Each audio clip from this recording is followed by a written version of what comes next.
knickknacks, the lampshade, the curtain rod, a pair of bookends, and a polka-dot umbrella. When they finished, Sergeant Boxer, a plucky pair of green skivvies from the underwear drawer, tied the end of the string to Cuphead's bedpost.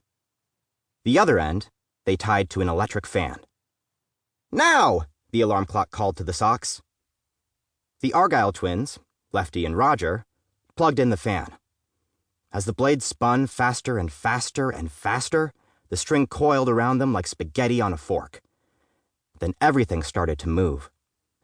The doorknob turned, the knickknacks knocked, the lampshade crumpled, the curtain rod rattled, the bookends bumped, the umbrella opened, and finally, Cuphead's bed, which had until that very moment been reliably horizontal, suddenly stood straight up like a buck private on inspection day.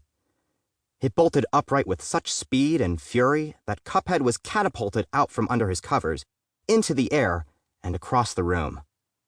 But oddly enough, he did not crash, or bash, or splat. He didn't do any of those things. Instead, he landed, quite comfortably, in the pants, shirt, and shoes he'd laid out the night before. "Good morning, everybody," he yawned. The whole room cheered. Cuphead liked mornings. They were the start of a brand new day, a day when anything could happen. He smiled, saluted his friend the alarm clock, and strutted across the room to a large wall calendar with a picture of an octopus on it. "Yep, this is it," he said, drawing a big red circle around the date. Well, as everyone knows, a big red circle on a calendar means only one thing. This is a special day.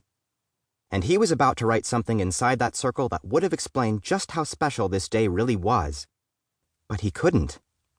The octopus had taken his pencil. "Hey, what's the big idea?" Cuphead roared. The octopus winked. A squishy green tentacle popped out of the picture and drew a big red X next to Cuphead's big red circle.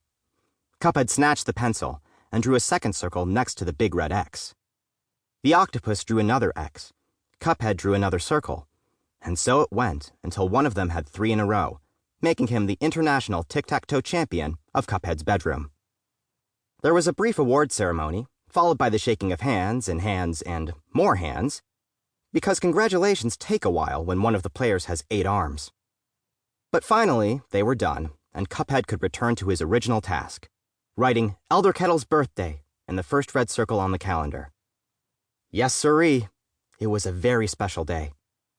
Then, as the radio blared out a jumpin' jivin' number by Flim Flam and his Troubadours, the swingin'est band in Dancin' Land, Cuphead bebopped out of the room and headed down to breakfast.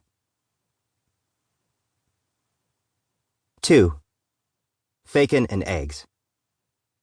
Cuphead and his younger brother Mugman lived with Elder Kettle in a neat little cottage on the edge of the Inkwell Isles. They were happy here, and Cuphead couldn't think of anywhere he'd rather live, or anyone he'd rather have as a guardian. After all, Elder Kettle was one of the kindest people on all the Isles, and nearly everyone considered him a friend. If anyone deserved a big birthday celebration, it was Elder Kettle. Cuphead could hardly wait for this evening to get here. "Good morning, Cuphead," the old kettle chortled. "It's a lovely day, isn't it?" "It's a humdinger," Cuphead told him. But he didn't tell him anything else. Elder Kettle made a little scowl. On this of all days, he'd expected a slightly different greeting from the young Cup. He gave a lackluster flip to a flapjack in his skillet. Elder Kettle was famous for his flapjacks. But this morning, his heart wasn't in it. "Yes, a humdinger of a day," the kettle tried again. "I suppose you might even call it special?" He peeked at Cuphead out of the corner of his eye, but again, Cuphead didn't say a word. He just poured himself a big bowl of mush flakes and sat down at the table next to Mugman. Elder Kettle paced back and forth, stroking his thick gray mustache. He wrinkled up his forehead until his eyebrows clanked together like a pair of colliding spoons. "Golly whompers, it seems like there's something important about today, but for the life of me, I can't remember what it is," he said loudly. "Either of you boys know what it might be?" Poor Elder Kettle. He wasn't just dropping hints. He was tying anchors to them. It was agony.